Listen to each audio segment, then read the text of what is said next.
بنورنا الدنيا وننشر في الفضاء أملا ونعلي عزم همتنا فمن طلب العلا وصل. بسم الله الرحمن الرحيم. الحمد لله رب العالمين والعاقبة للمتقين والصلاة والسلام على سيد الأنبياء والمرسلين سيدنا وحبيبنا وحبيب رب العالمين محمد وعلى آله وأصحابه ومن هدى بهديه إلى يوم الدين. وبه قال حدثنا موسى بن إسماعيل قال حدثنا وهيب قال حدثنا ابن طاووس عن أبيه عن أبي هريرة رضي الله عنه وعنهم أجمعين عن النبي صلى الله عليه وسلم قال: مثل البخيل والمتصدق مثل رجلين عليهما جبتان من حديد قد اضطرت أيديهما إلى تراقيهما فكلما هم المتصدق بصدقة اتصعت عليه حتى تعفي أثره وكلما هم البخيل بالصدقة انقبضت كل حلقة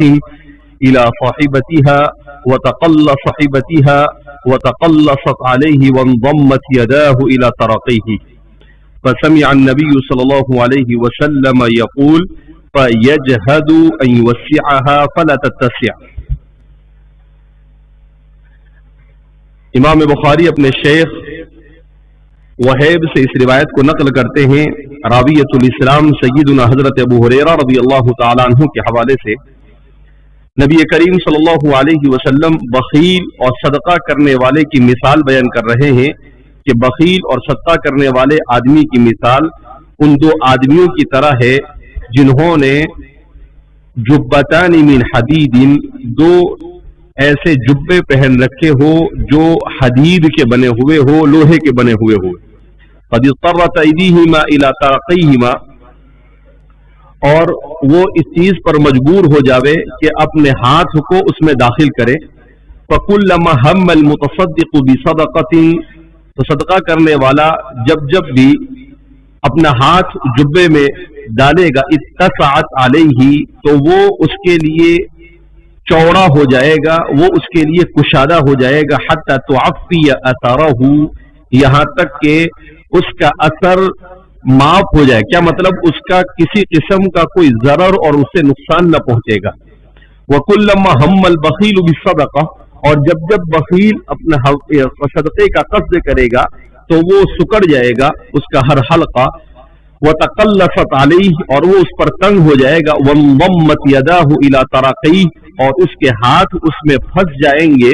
فَسَمِعَ النَّبِيُّ يَقُولُ، اللہ کے رسول صلی اللہ علیہ وسلم نے سنا کہ کہنے والا کہہ رہا ہے فَيَجْهَدُ أَن يُوسِعَهَا فَلَا تَتَّسِعْ، کہ آپ صلی اللہ علیہ وسلم سے یہ کہتے ہوئے سنا کہ فَيَجْتَهِدُ، وہ کوشش کرے گا بخیل کہ وہ اسے کشادہ کرے مگر وہ کشادہ نہیں ہو سکے گا. تو آپ صلی اللہ علیہ وسلم فرماتے ہیں کہ بخیل اور صدقہ کرنے والے کی مثال ایسی ہے کہ کوئی آدمی نے اپنا ایسا جبہ پہنا جو کس کا بنا ہوا ہو، حدید کا، لوہے کا بنا ہوا ہو، اس کے جیب میں ہاتھ ڈالے اس میں، اور ہاتھ ڈالنے کے بعد اگر وہ متصدق ہے تو وہ ہاتھ ڈالنے کے بعد اس میں کشادگی آ جائے، اس میں کیا آ جائے؟ کشادگی. تو اس کو کسی قسم کی کوئی تکلیف ہوگی نہیں. اور اگر وہ بخیل ہے تو وہ ہاتھ ڈالے گا اور ہاتھ ڈالنے کے بعد وہ اس کے اندر ہی رہنے دے گا یہاں تک کہ وہ سکڑ جائے گا، اور سکڑ کر اس کے دونوں ہاتھ اس میں کیا ہو جائیں گے؟ پھنس جائیں گے. وہ کوشش بھی کرے گا مگر پھر بھی اس کے ہاتھ نکلیں گے نہیں. نبی کریم صلی اللہ علیہ وسلم کی اس روایت سے دو چیزوں کا علم ہوتا ہے. ایک تو اس بات کا علم ہوتا ہے کہ صدقہ یہ بلا اور مصیبت کو ٹالتا ہے، اسی لیے آپ صلی اللہ علیہ وسلم نے جبتان من حدید کا لفظ استعمال کیا. کیوں؟ اس لیے کہ جیسے انسان میدان جنگ میں اترتا ہے تو تیر سے، تلوار سے اور نیزوں سے بچنے کے لیے وہ درع کو پہن کر اترتا ہے، وہ درع پہن کر اترتا ہے تاکہ کوئی چیز اسے لگے نہیں. ایسے ہی کارزار حیات میں، زندگی میں جب انسان اپنے دین کو شروع کرتا ہے تو وہ ایک طرح سے ہر قسم کے مصائب کا مقابلہ کرنے کے لیے میدان میں اترتا ہے. تو انسان کی زندگی کا ہر دن میدان جنگ ہے. انسان کی زندگی کا ہر دن کیا ہے؟ میدان جنگ ہے. تو حضور نے حدیث سے اسی لیے مثال دی کہ جیسے ظاہری طور پر ہونے والے حملے سے انسان کو درع یہ بچاتی ہے، اسی طریقے سے صدقہ یہ معنوی طور پر شیطان کی طرف سے، حاسدین کی طرف سے، اسی طریقے سے کینہ کپٹ رکھنے والوں کی طرف سے، ایذا پہنچانے والوں کی طرف سے جو بھی چیزیں ہو سکتی تھی، تکلیف پہنچ سکتی تھی، ان چیزوں کو روکنے والا صدقہ ہوتا ہے. ان چیزوں کو روکنے والا کیا ہوتا ہے؟ صدقہ ہوتا ہے. اور حضور نے کہا کہ یہ اگر انسان کو ایک تو لوہے کا ہو اور پھر اس کے بعد اس میں کشادگی ہو تو انسان اس میں کمفرٹ ہوتا ہے، کمفرٹیبل رہتا ہے اس کے لیے. اور اگر وہ تنگ ہو جاوے تو انسان کے لیے وہ جس کو اس نے بچنے کا سبب سمجھا تھا وہی انسان کے لیے کیا بن جاتا ہے؟ مصیبت بن جاتا ہے، وہی اس کے لیے جان لیوا بن جاتا ہے. کہا بخیل کی مثال ایسی ہی ہے کہ اللہ نے یہ مال اسی لیے دیا ہے کہ اس مال کو خرچ کر کر انسان صدقہ وغیرہ کر کر اپنے آپ کو ہر قسم کی برائیوں سے بچائے. مگر جب وہ اسے خرچ نہیں کرتا ہے تو گویا کہ وہ اپنے سے اپنے اوپر مصیبت مول لیتا ہے، اس کے ہاتھ سکڑ جاتے ہیں، وہ اندر میں پھنس جاتے ہیں اور وہ دوسری کسی قسم کے کوئی حرکت، کوئی عمل بھی وہ کر سکتا نہیں ہے. اس طرح سے آپ صلی اللہ علیہ وسلم نے اپنی امت کو صدقے کی طرف کیا کیا؟ آمدہ کیا کہ کنجوس اور بخیل اور مکھی چوس نہیں بننا چاہیے انسان کو. کچھ لوگ ہوتے ہیں مکھی چوس، یعنی اگر مکھی گر جاوے چائے میں تو یوں لے لے اس کو یوں چوسے اور پھر پھینکے. بولے کیوں؟ بولے اس کے اوپر تھوڑی بہت چائے لگی ہوگی وہ بھی منہ میں جانی چاہیے، چاہے اس کے ساتھ میں دوسرا مال ملیدہ بھی چلا جائے. تو ایسے بخیل کو کیا کہتے ہیں؟ مکھی چوس کہا جاتا ہے. تو اس لیے بہرحال آپ صلی اللہ علیہ وسلم نے بخل سے منع کیا اور کہا کہ انسان ہمیشہ کیسا ہونا چاہیے؟ کشادہ قلب ہونا چاہیے، کشادہ ذہن ہونا چاہیے. ایک مسلمان ہونے کی حیثیت سے اس اللہ کے رسول صلی اللہ علیہ وسلم نے کشادہ دل رہ کر زندگی گزارنے کی تعلیم دی. باب الجبۃ فی السفر والحرب. اب جبے کا اوپر ذکر آیا تو امام بخاری نے دوسرا باب ہی قائم کرتے ہیں، باب الجبۃ فی السفر والحرب. وبه قال حدثنا موسى بن اسماعيل قال حدثنا عبد الواحد قال حدثنا الاعمش عن ابي الضحى مسلم عن مسروق قال حدثني المغيرة بن شعبة رضي الله تعالى عنه وعنهم اجمعين قال انطلق رسول الله صلى الله عليه وسلم لحاجته ثم اقبل فتلقيته بماء فتوضأ وعليه جبة شامية فتمضمض واستنشق وغسل وجهه فذهب يخرج يديه من كميه فكانا ضيقتين فأخرجهما من تحت فغسلهما ومسح برأسه وعلى خفيه. امام بخاری موسیٰ ابن اسماعیل اپنے شیخ کے حوالے سے سند کے ساتھ حضرت مغیرہ ابن شعبہ رضی اللہ تعالی عنہ سے روایت نقل کرتے ہیں. قال رسول اللہ صلی اللہ علیہ وسلم غزوہ تبوک کے لیے نکلے. حضرات شراح فرماتے ہیں یہ غزوہ تبوک کا واقعہ ہے. لحاجت ہی اپنی کسی ضرورت سے، ثم اقبل یعنی آپ قضاء حاجت کے لیے تشریف لے گئے، پھر آئے واپس. فتلقیتہ بماء تو میں آپ صلی اللہ علیہ وسلم میں نے آپ سے ملاقات کی اس حال میں کہ میرے ساتھ پانی تھا. یعنی مجھے معلوم تھا رسول اللہ صلی اللہ علیہ وسلم کی عادت شریفہ کہ آپ جب یہ قضاء حاجت سے فارغ ہوتے تو فوراً کیا کرتے تھے؟ وضو کو فرمایا کرتے تھے. تو اس لیے میں پانی لے کر کیا ہو گیا؟ حاضر ہو گیا آپ کی خدمت میں. فتوضأ تو آپ نے وضو کیا. وعلیہ جبۃ شامیۃ یہ ہے ترجمۃ الباب. امام بخاری کہتے ہیں کچھ بھی ہو میرا ترجمۃ الباب باب الجبہ یہاں پر کیا ہو گیا؟ آ گیا.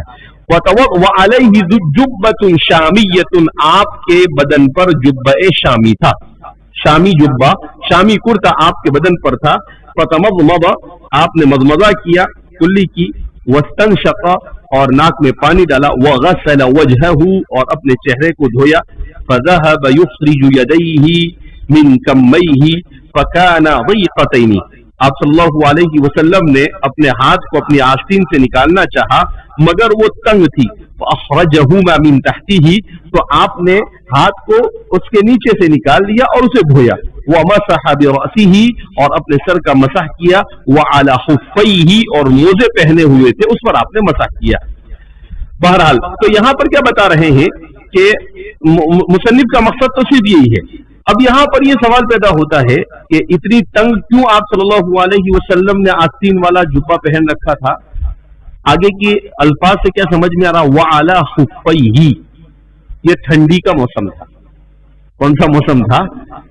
تو ٹھنڈی کا موسم ہونے کی وجہ سے آپ صلی اللہ علیہ وسلم نے ایسا لباس زیب تن کیا ہوا تھا کہ جس سے ٹھنڈی سے بچا جا سکے، جس سے ٹھنڈی سے کیا ہو جا سکے، کیوں؟ اس لیے کہ یہاں سے پیک ہوگا تو ٹھنڈی اندر داخل نہیں ہوگی، تو اس وجہ سے آپ صلی اللہ علیہ وسلم کا وہ بہت تنگ تھا۔ تو تنگ وہ اس لیے تھا کہ آپ صلی اللہ علیہ، اس سے پتا چلا کہ ٹھنڈی سے بچنے کے لیے سویٹر اور شال وغیرہ کا استعمال سنت ہے۔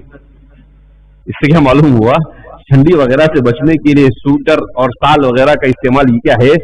موزے پہننا۔ تو آدمی کوئی بھی عمل کرے، حضور نے اگر کیا ہے تو سنت کی نیت سے کرے، تو وہ عمل کا عمل ہو جاتا ہے، عادت کی عادت، ضرورت کی ضرورت، اور ساتھ ساتھ میں فری میں اس میں سنت کا بھی ثواب مل جاتا ہے۔ اس میں کس کا ثواب مل جاتا ہے؟ سنت۔ تو آپ صلی اللہ علیہ وسلم کا وہ اتنا تنگ تھا کہ آپ اس کو اوپر چڑھا نہیں سکے، اس لیے کہ یہاں سے تنگ ہوتا ہے اور پھر یہاں آدمی کا ہاتھ، تو اس لیے اوپر چڑھا نہیں سکے، تو آپ نے یوں کر کے اسے نکالا، ایسا کر کر اپنے نیچے سے، اور نکالنے کے بعد پھر اسے کیا کیا؟ دھویا، یعنی ایسے ہی چھوڑ دیا نہیں اسے۔ کیوں؟ اغسلوا وجوہکم وایدیکم الی المرافق، یہ وضو کے فرائض میں سے ہے، لہذا اس بنا پر تو ومسح برأسہ، اور اپنے سر کا مسح کیا، وعلی خفیہ، اور اپنے دونوں موزوں پر مسح کیا، خفین پر کیا کیا؟ مسح کیا، کہ آپ صلی اللہ علیہ وسلم نے خفین پہنے ہوئے تھے، ان پر بھی آپ نے مسح کر دیا، پاؤں دھونے کی ضرورت نہیں۔ آپ جانتے ہیں کہ مقیم کے لیے 1 دن اور 1 رات، اور مسافر کے لیے خفین پر مسح کرنا 3 دن اور 3 رات۔ باب الحریر فی الحرب، یہ باب جنگ میں حریر پہننے کے بیان میں۔ کیا مطلب؟ میدان جنگ میں ریشمی کپڑا پہن سکتے ہیں یا نہیں؟ ریشمی کپڑے کے زیب تن کرنے کے سلسلے میں ائمہ ثلاثہ یہ کہتے ہیں کہ 2 میں سے کسی ایک وجہ سے ریشمی کپڑے کو پہنا جا سکتا ہے، ریشم کے کپڑے کو، یا تو کوئی ایسی بیماری ہو جس بیماری میں ریشم سے بنے ہوئے کپڑے کے علاوہ کوئی دوسرا کپڑا یہ صحت کے لیے مضر ہو، اور کوئی حکیم حاذق وہ یہ کہہ دے کہ آپ کے لیے ریشم کا بنا ہوا کپڑا پہننا ضروری ہے، تو آپ جلدی اچھے ہو جائیں گے اور آپ کی بیماری یہ زیادہ بڑھے گی نہیں۔ ائمہ ثلاثہ احناف کے یہاں پر نہیں۔ اور دوسری وجہ بیان کرتے ہیں وہ کہ میدان جنگ میں اگر کوئی آدمی جاتا ہے تو اس کے لیے بھی گنجائش ہے کہ وہ ریشم کا بنا ہوا کپڑا پہنے۔ اس زمانے میں، جس زمانے میں جنگ کس سے ہوتی ہو؟ تلوار سے۔ جنگ کس سے ہوتی ہو؟ تلوار سے۔ کیوں؟ اس لیے کہ ریشم جو ہوتا ہے وہ بہت زیادہ چکنا ہوتا ہے، تو جب تلوار اس پر گرتی ہے تو پھسل جاتی ہے، وہ اندر داخل نہیں ہو پاتی ہے۔ ایک تو مضبوط ہوتا ہے اور دوسرا وہ اس میں چکناہٹ زیادہ ہوتی ہے، تو ان 2 وجوہات کی بنیاد پر وہ گویا کہ زرہ کا کام کرتا ہے، تو اس وجہ سے اس کی گنجائش۔ لیکن ہمارے زمانے میں ایسی جنگ ہو رہی نہیں۔ یہ تو ائمہ ثلاثہ کیا ہوا۔ احناف یہ کہتے ہیں، امام ابو حنیفہ سے روایت ظاہر الروایہ میں یہ ہے کہ خالص ریشم کا بنا ہوا کپڑا کسی صورت میں زیب تن کرنا جائز نہیں ہے۔ امام صاحب کے نزدیک، امام صاحب فرماتے ہیں کہ کپڑے میں ایک ہوتا ہے تانا اور دوسرا ہوتا ہے بانا۔ کہا کہ اگر ضرورت ہو تو ٹھیک ہے، اس کا تانا یہ کس کا ہونا چاہیے؟ ریشم کا نہیں ہونا چاہیے۔ اس کا بانا ریشم کا ہو تو چلے گا، جو سیدھا ہوتا ہے، یعنی دو جو کپڑا بنتا ہے وہ کیسے بنتا ہے؟ ایک سیدھا ہوتا ہے، اس کو تانا کہتے ہیں، اور ایک کیسا ہوتا ہے؟ عرض میں ہوتا ہے، اسے بانا کہتے ہیں. وہ دونوں دھاگے ملتے ہیں اور اسے کپڑا کیا ہوتا ہے؟ بنا جاتا ہے، بنتا ہے. آج بھی ایسے ہی بنتا ہے، چاہے دنیا کتنی ہی ایڈوانس ہو گئی مگر کپڑا تو وہ ایسے ہی بنتا ہے. بس یہ فرق ہے کہ پہلے اس کو ہاتھ سے کیا کرتے تھے؟ جوڑتے تھے، اس پر نظر رکھتے تھے، بڑی مشقت کے ساتھ، بڑی محنتوں کے ساتھ وہ بنتا تھا. اب وہ چیز نہیں رہی.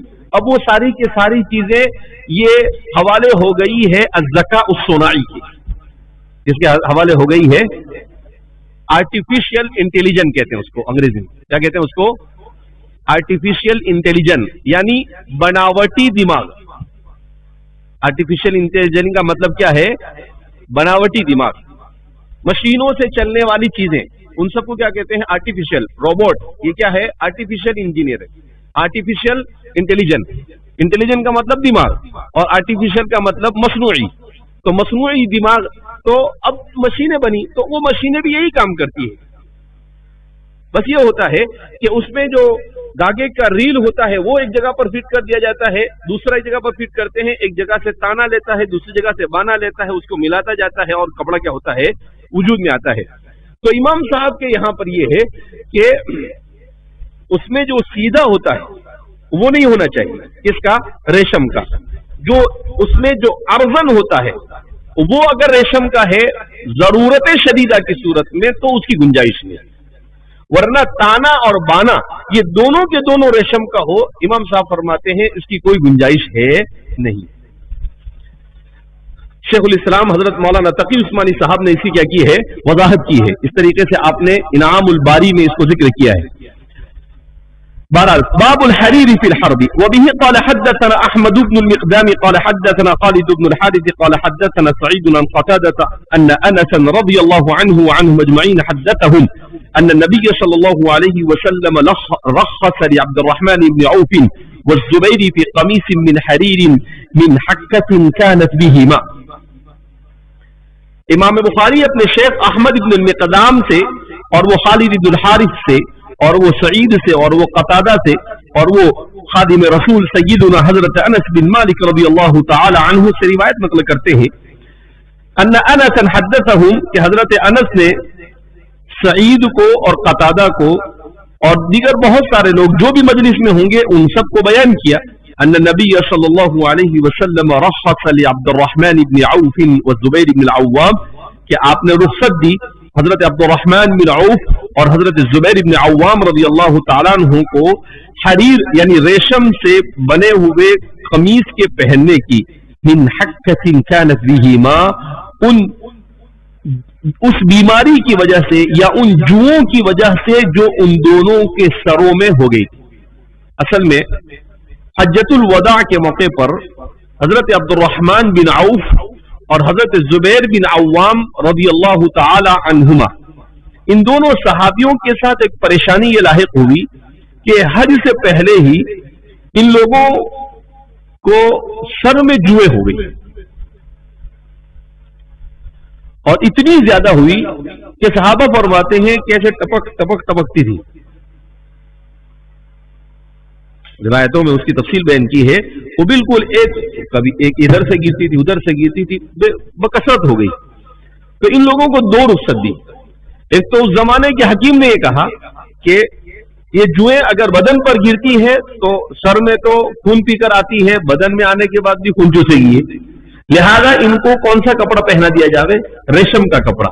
تو ریشم کے کپڑے میں وہ پھسل جائے گی، وہ بدن پر جائے گی نہیں، وہ سیدھی کا جائے گی زمین پر چلی جائے گی اور وہ اٹکے گی نہیں. تو اس وجہ سے حکیم نے یہ علاج تجویز کیا کہ ان کو یہ کپڑا پہنایا جاوے. اور بعض روایتوں میں ہے کہ ان کو ان کے اعمال حج پورا ہونے سے پہلے حلق ہونے کی ضرورت پڑی تو آپ صلی اللہ علیہ وسلم نے اس کی بھی اجازت دی. البتہ آپ نے کہا کہ اس کے سلسلے میں آپ کو کیا کرنا پڑے گا؟ دم دینا پڑے گا. کیا کرنا پڑے گا؟ دم دینا پڑے گا. تو اسی کو فرماتے من حکۃ کانت بہما کہ ان کے سروں میں جو جو ہو گئی تھی جو ہو گئی تھی اس کی وجہ سے. اس زمانے میں یہ بیماری پھیلتی تھی کبھی کبھی کہ سر میں کیا ہو جاتے تھے جو، حالانکہ دونوں صحابی یہ من اغنیاء صحابہ مالدار صحابہ میں سے تھے، عبد الرحمن بن عوف بھی اور زبیر بن عوام بھی. مگر بہرحال بیماری یا اس طرح کی کوئی بھی چیز کہہ کر نہیں آتی ہے، یہ سب اللہ کی طرف سے تھا. اس امت کو تعلیم دینا مقصود تھا. اس امت کو کیا دینا مقصود تھا؟ کہ صحابہ کے ساتھ جو واقعات پیش آتے ہیں، تو اس لیے ہمارے مورخین کہتے ہیں کہ یہ پیش نہیں آتے تھے، اللہ کی طرف سے اس کا انتظام ہوتا تھا تاکہ قیامت تک کے امت کے مسائل کیا ہوتے رہے، حل ہوتے رہے. اسی لیے ہمارے علماء نے بڑے اچھے 3 جملے لکھے ہیں: الانبیاء معصومون والصحابۃ محفوظون والائمۃ مأجورون. کہ انبیاء معصوم ہے، صحابہ یہ محفوظ ہے، والائمۃ مأجورون اور ائمہ یہ مأجور ہے. فقہ کی جن ائمہ کی پیروی کرتی ہے امت، ائمہ اربعہ، ان کو اجر ملے گا. کیوں؟ المجتہد یخطئ ویصیب فإن أصاب فله أجر وإن أصاب فله أجران وإن أخطأ فله أجر. کہ مجتہد کو اجر ملتا ہے. تو اب ائمہ میں ہمارے محدثین بھی آ جاتے ہیں، ہمارے فقہاء اربعہ بھی آ جاتے ہیں، اصحاب الستہ بھی آ جاتے ہیں، اور جتنے بھی لوگوں نے امت کے لیے علمی میدان میں کام کیا ہے وہ سارے کے سارے لوگ ان کے اپنے اجتہادات کے ساتھ اس میں آ جاتے ہیں کہ والائمۃ مأجورون. اس لیے قرون اولا اور سلف صالحین کو برا بھلا کہنے کو ہمارے علماء اہل سنت والجماعت نے ناجائز قرار دیا. بہرحال وبه قال حدثنا ابو الوليد قال حدثنا همام عن قتادة عن انس رضي الله عنه وحدثنا محمد بن سنان قال حدثنا همام عن قتادة عن انس رضي الله عنه وعنهم اجمعين ان عبد الرحمن والزبير شكوا الى النبي صلى الله عليه وسلم يعني القمل فارخص لهما في الحرير فرأيته عليهما في غزاة.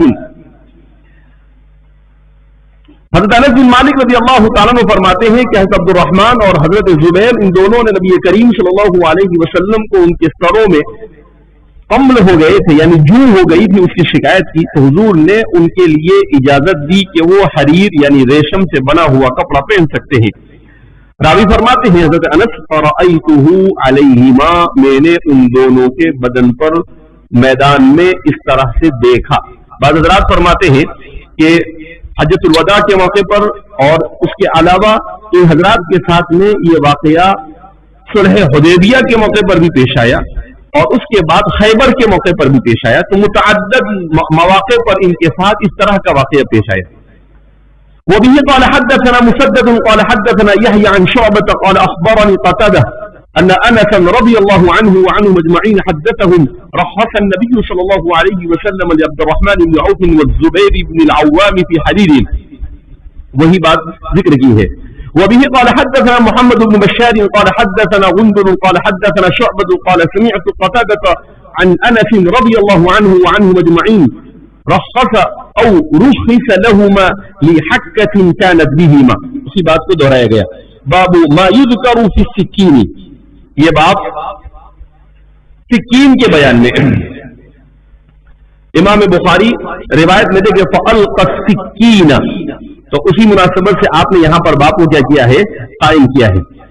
وبه قال حدثنا عبد العزيز بن عبد الله قال حدثني إبراهيم بن سعد عن ابن شهاب عن جعفر بن عمرو بن أمية الضمري عن أبيه رضي الله عنه وعنهم أجمعين قال رأيت النبي صلى الله عليه وسلم يأكل من كتف يحتز منها ثم دعي إلى الصلاة فصلى ولم يتوضأ.